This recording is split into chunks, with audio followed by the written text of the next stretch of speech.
Well, Chip, good afternoon. Thank you for joining today. Yeah, thank you. Certainly humbled. Um, I really was taken back when you offered extended the invite to come on and have a discussion about running and things that I've done with running. So definitely humbled. Thank you. Awesome. Well, my privilege. I have been following you for a while now on social media, and we've talked before, and so it's great to be able to dive a little bit more in depth about your journey. And maybe just to start, I know a lot. Well, I know a lot about you. Maybe can you just tell everybody else a little bit about yourself, what you do for work, live, play, and then we'll take it from there. Yeah, for sure. So Chip Melleby, live in Massachusetts, just south of Boston. And I'm married and have two children, both in high school, a senior and a sophomore. And I have two dogs, two brown rescue dogs. For work, I'm active duty Coast Guard. I've been serving in the military total for the past 25 years next month. And I work in Newport, Rhode Island, currently on assignment with the United States Navy. So as far as a family goes, we're a pretty active family. My wife and I, take great joy in seeing our kids do sports as, her and I both played sports as kids. So, now being able to support kind of that passion and drive that they have to play sports.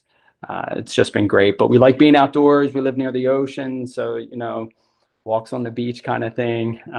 But, love getting up north to New Hampshire. Skiing, I'm not much of a skier. I'm a new novice skier. My wife has experience skiing. My kids like it. I'm new to it, but we just like being outside. So Very cool. I grew up in a military family too. Both my parents were in the Air Force, and so grew up living on Air Force bases in Virginia, Alaska, and Georgia. So I know how impressive and difficult it is to be in the military for 25 years. So that's really quite an achievement. yeah, no, thank you. My wife, she's retired from the military, and we made it a point, like raising our kids. We already knew they were going to kind of have this sense, like, oh man, both my mom and dad are in the military. They're going to expect me to do it, and we made it a point to, hey, it's their journey, what they want to do, really support them in their endeavors. So, I don't think we place too much of an expectation on our children that, hey, it's the family business. It's been great. Yeah, very cool. You mentioned that you guys were an active family. Have you guys kind of always been active, or is that something that happened as the kids got older? How did you become an active family? Yeah, so I think for both my wife and I, both of us as kids, we were active kids involved in sports. For me specifically, I grew up skateboarding, playing basketball. I played soccer also, but really my main passions growing up were skateboarding and basketball. My wife, she played soccer as a kid, but kind of coming through the early adult years and into adulthood, I had always been, skateboarding, playing basketball. Everywhere we would get stationed, I'd be in some YMCA league, some adult rec league. I was always trying to find some avenue, to have a competitive outlook, play sports and team game and all that stuff. So, that just kind of naturally transitioned to when we had children, just trying to be outside, get that physical exertion, physical fitness, and pass that on to our kids. Nice. So How did running enter the picture? yeah, well, naturally running as a supplement to soccer. But I never picked up a passion for running as like an outlook. Like, I was always like, man, I got to make sure I have a really good sweat, if not every day, 3, 4, 5 times a week. I need like good physical exertion to kind of keep myself sane. So basketball was kind of the outlet, skateboarding was. but running had always kind of been a part of things supplementary. When I first got out of high school, I was in the Army and did a few years in the Army. Obviously, you do a lot of running in the Army, and your physical fitness tests and all those things. But running really got into the picture when we moved to Massachusetts in 2013. Right, this is a community, a region of the country where running is prevalent. It's a lively community. There's lots of it. There's clubs, there's events, so it's very common. And I eventually, I guess, caught the bug where it was like, man, I'm enjoying this running thing, and I like playing basketball, I like skateboarding, but man, if I like roll my ankle playing basketball, well, then I can't run. And I signed up for this thing, so slowly I kind of got away from that. And then running just became like kind of my dominant, physical fitness activity, engagement, and yeah, just really got into it. So, about 9 years ago, I think is when that started. 2016, 17 is when it got, like, okay, I got a coach, and, I want to like pursue this. And at the end of the day, I know I'm just going to be a regular dude. I'm not like placing anywhere or anything like that, but I'm motivated by just trying to be my best, trying to do the best that I can do. And yeah, that's kind of how all that happened. I mean, there's other backstory to it. My wife was running marathons before I ever was. And then she kind of transitioned to cycling. But yeah. Yeah. Well, you say you're a regular dude, but most recently you just completed 3 of the world marathon majors, which I would assume not many regular dudes are doing. I want to dive into that because I think that's a really impressive story. How did that come about? Was that something that you were trying to do, or it just sort of happened? Yeah. So, first I'll talk about Boston, right? The 3 majors that I did last year was Boston, Berlin, and Chicago. And, that was, like I said, for a regular dude, that, man, what a great story, what a great experience to be able to, experience all that. And so this was my first Boston, 2022. My first marathon was the Cape Cod Marathon in 2013. We just moved across country from California to Mass. I wasn't really training much, and I suffered through barely under a 5-hour marathon, swore off marathons, never doing another marathon again. But knowing that I failed myself in that endeavor, about 6 months later, after healing from the IT band strain and all that stuff, I was like, okay, I need redemption. And, any person, just non-elite, non-pro runner, like, yeah, I want to get a BQ. When you first get into running, you hear about BQ and these different things. And it's like, okay, well, what do I got to do to get that? So I plugged away for years, to try and get myself to that level where I could BQ. And that finally happened in 2018.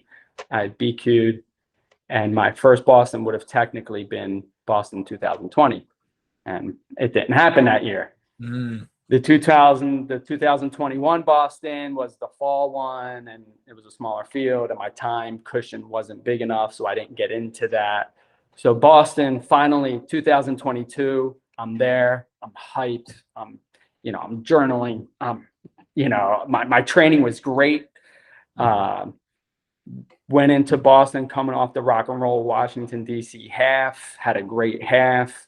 So that was like a month out from Boston. A few days before Boston, I, noticed like kind of a tinge, kind of like an awkward feeling in my hip. It's Easter weekend. Who are you going to see Easter weekend going into a Monday marathon? But yeah, lined up, raced on plan, on target for like 14 miles, 15 miles, and then 30 minutes with medical at mile 19 and walked the rest. Ultimately, sacral stress fracture and a torn left labral hip flexor is what appeared after Boston 2022. So I had to shut it down for a little Yeah. bit. What I think is so impressive about that getting to Boston is you started the Cape Cod Marathon, you said just under 5 hours. And so the amount of time that you improved to be able to go to Boston, a lot of people are afraid to kind of stick with it and get better. I think that's what's really remarkable to hear stories like that. No, I appreciate it. It's just, my wife will laugh. I'm kind of like, if I have a hobby or a goal, like I'm all in, like I'm going to be all into it. I'll be super passionate about it. I'm going to commit to it. And, training and running really becomes a part of your life, Yeah. your daily routine and everything. So, it was a goal. I knew it was lofty and it was going to take a lot of hard work. And I made gradual steps that kind of kept the motivation like, man, I can get there one day. It's going to Yeah. happen. So that was back in April. So in April 2022, you ran Boston. You were dealing with significant injuries. Was Chicago the next one, or was Berlin the next one? So Berlin was the next one. Berlin wasn't initially in the plan.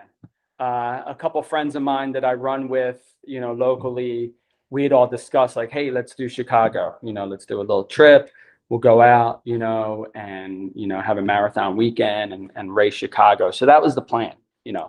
Boston, Chicago. And once I committed to Chicago, I get an email. Hey, congratulations. You've been accepted into the Berlin Marathon. Oh, wow. And so it was a lottery submission.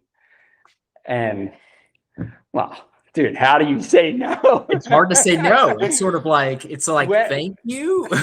When is this going to happen again? Right. So yeah, so it was like, okay, talked it over with coach, Berlin primary plan, like that's what we're going to focus on. And, Chicago was just going to be, whatever you got left in the tank, let's go out there and have fun kind of thing.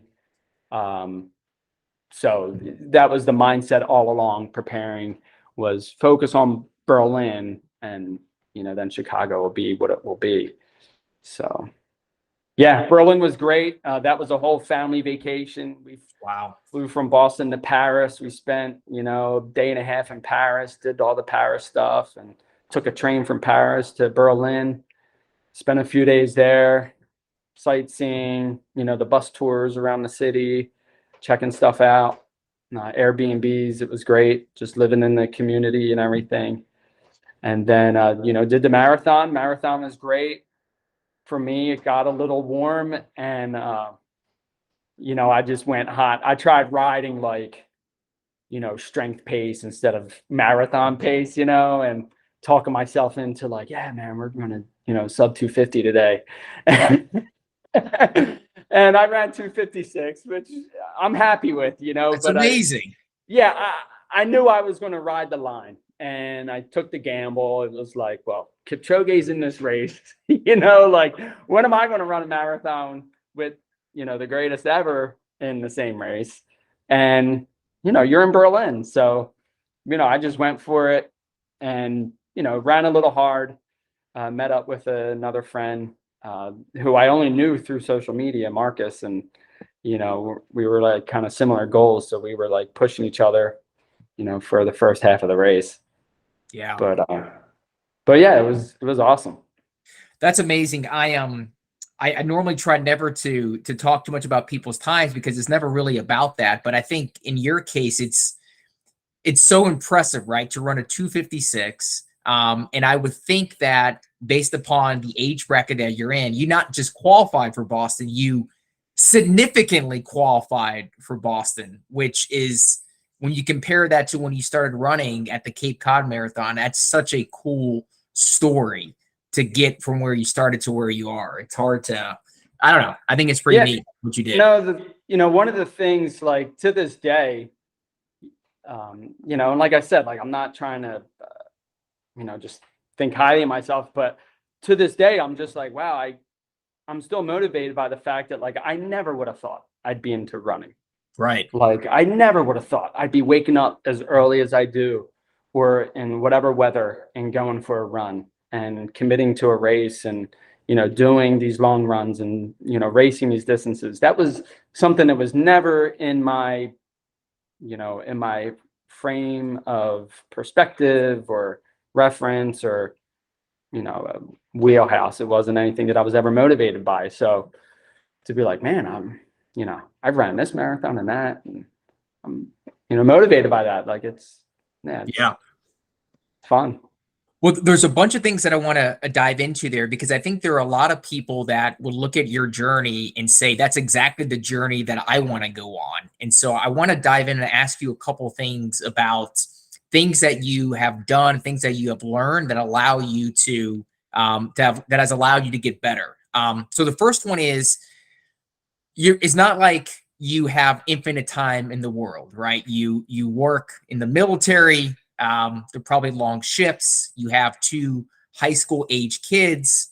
You're married. There's a bunch of stuff that's going on in your life.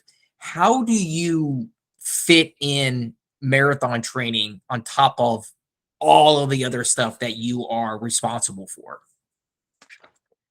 Yeah, I function well under routine and consistency. So for me, the sweet spot where everything's going to happen with regards to running is going to be between 3 and 8 in the morning. So I have about a 70-minute drive from my house to work. Mm. So sometimes we start work pretty early, and I'm a morning runner. If I got to do it at the end of the day, it's not going to happen, because the day is going to be long, and it's just, I don't know. I never really pursued, hey, I'm just going to wait until training at the end of the day. I've just always been morning. So, I'll wake up early. Like I said, the alarm, recently, like in recent training, I've set the alarm for 2:45, wake up. That was probably 5.5 hours of sleep, 6 hours of sleep, drive to work. I got 13 miles on deck, and, a workout. And so, yeah, so I gotta wake up early and get it in. I'm not against the treadmill. I'll use it if I need to, but 9.5 times out of 10, I'm running outside. So rain, whatever, I'm going to go outside. Yeah. Have you always been a morning person, or is that something that you picked up as a consequence of running? Yeah, I think I've always been a morning person. I don't drink coffee. I love the smell of it, just never desired the taste for it. But yeah, I typically don't have much of a problem like getting up and going, So, my routine is I'm quick out the house in a matter of minutes. I got 70 minutes to kind of process the morning, listen to a podcast or just music or whatever. Think about what the workout is or what the run is for the day. And I'll get to work and get myself ready. And it's not like you can just get out of the car. I'm in my mid-40s. So, you got to warm up.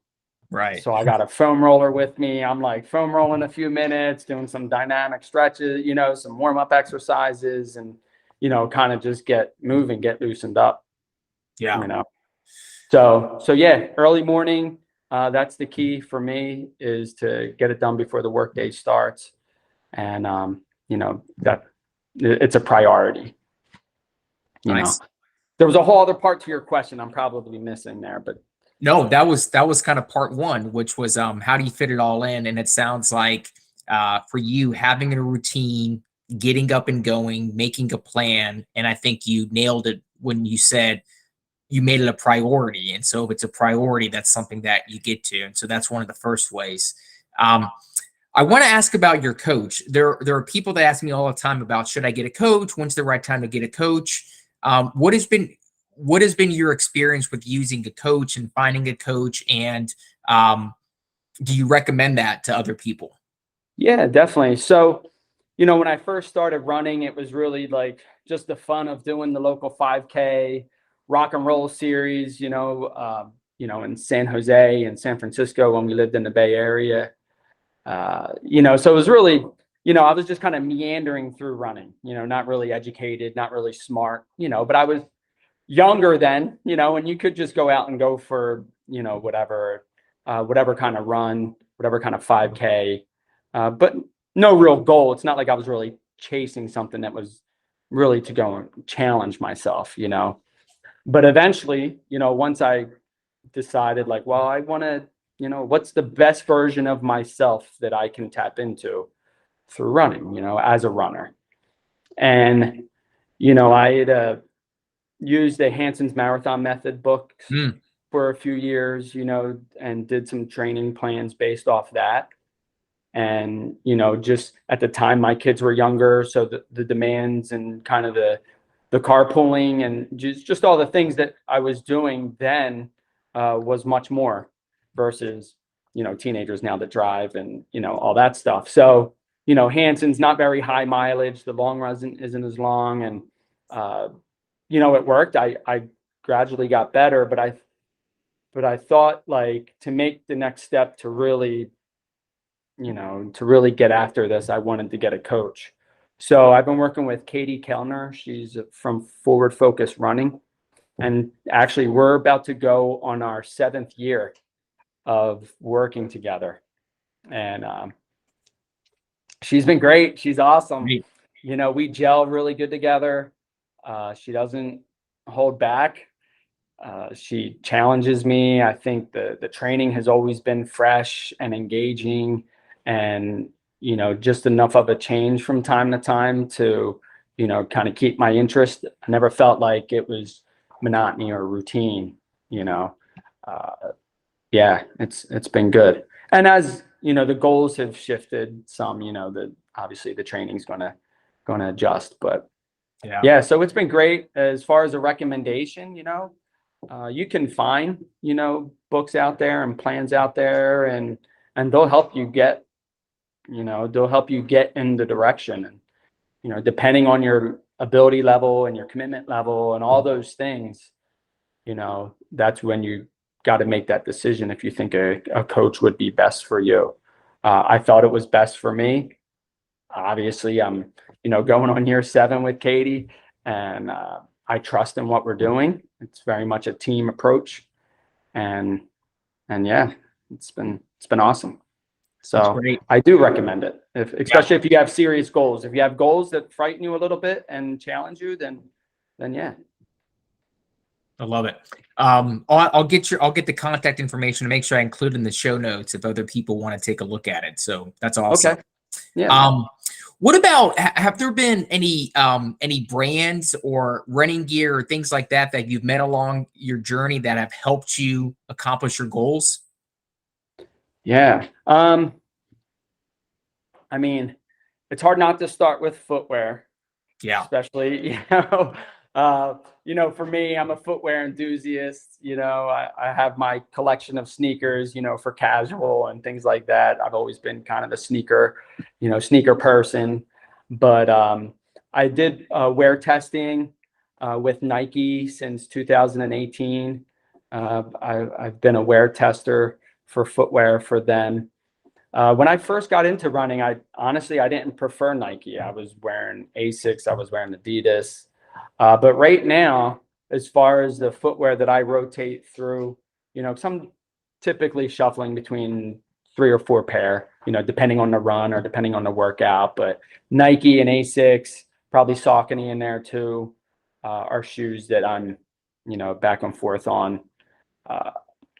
Sometimes putting on a different pair of shoes is just enough to kind of add enjoyment or, enlighten the run a little bit, especially when it's early in the morning and you're tired and you enjoy that sensation of a different foam or cushion or spring or whatever.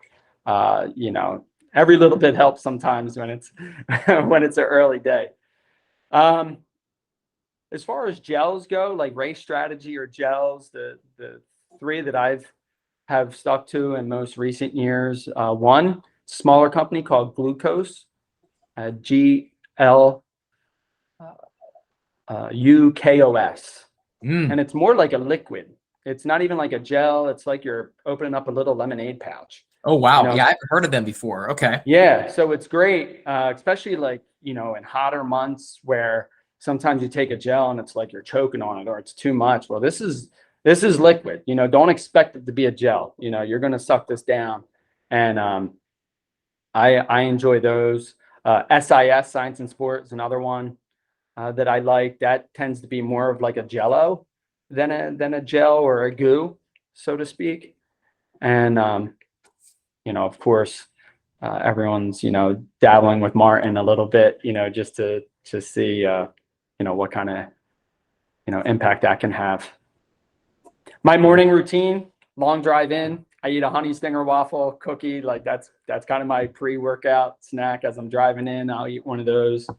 Pop a piece of run gum. Sometimes you need a little caffeine. Yeah. Awesome. No, that's great. Well, I know we're running out of time here, and so I want to ask this one last question, and then man. I'll leave you alone. The last one is what's next? What are you thinking about in terms of the next kind of 1, 3, and 5-year goals that you're looking to chase? Cool. So this year for 2023, committed to the New York City half marathon in March. So I would like to try and break 120 at New York City half. That's the goal. That's what I've been training for. The shifting a few years of a few years of marathon training and now going to half marathon training, like that's when a coach helps, because I'll say to Katie, like, man, this like, I'm a little nervous about this workout, but yeah, it's a whole new different gear. But it's going good. I'm confident that we'll be there and be ready to have a good day. So New York City half in March, and then CIM, California International Marathon, in December. Very cool. So I'm going to go back to the marathon at the end of the year. That'll be kind of like my trials, right? The Olympic trials are in 24. So yeah, try and improve on my marathon time. Try and break 250 would be the goal for CIM. That's awesome. I've been to CIM 3 times. And so if you ever want to talk about that course, I think it's amazing out there. And so I'm happy to share some thoughts. I've never run 250, but it's a great course to run 250. Yeah. And I think given what you're doing, you can definitely go do it. Awesome. Yeah, I'll definitely have to reach out and get some insight. Well, cool. But yeah, that's kind of it for this year. There might be another race, or there's an angle. I'm working on something. I don't want to put it out there just yet because it's not sure. But yeah, I might have another kind of bigger race that I'm working on trying to get into. As far as beyond that, it really depends how this year goes, and that'll dictate what I want to do in the future. I'd like to focus on a 5K and see what I can do there. Focus on the mile, try and do that. But I'm enjoying the long distance stuff right now. So that's great. Well, Chip, that is an awesome inspirational story you've gone on. So thank you so much for sharing it with us. And I feel like I could talk to you forever, but I got to wrap it up at some point. And so that's probably as good of a point to wrap it up as any. So thank you very much for your time and all you're going to do next year. Awesome. Hey, thank you. Appreciate it. And one thing I didn't mention is Peregrune. I've been a subscriber to the company for probably 4 or 5 years now, and I've consistently used the omega-3 and the multivitamin. That's in my daily routine, and so I'm pretty confident that while I may not get all the vitamins and nutrients I need through my diet, sometimes with kids you're running around, you're not as disciplined as you should be. I think the Peregrune supplements have helped, with my dietary needs and resiliency as far as an athlete. So thank you guys for what you're doing. Oh, thank you. Thank you for that. Appreciate it. Cool. Well, thanks, Chip. Have a good one.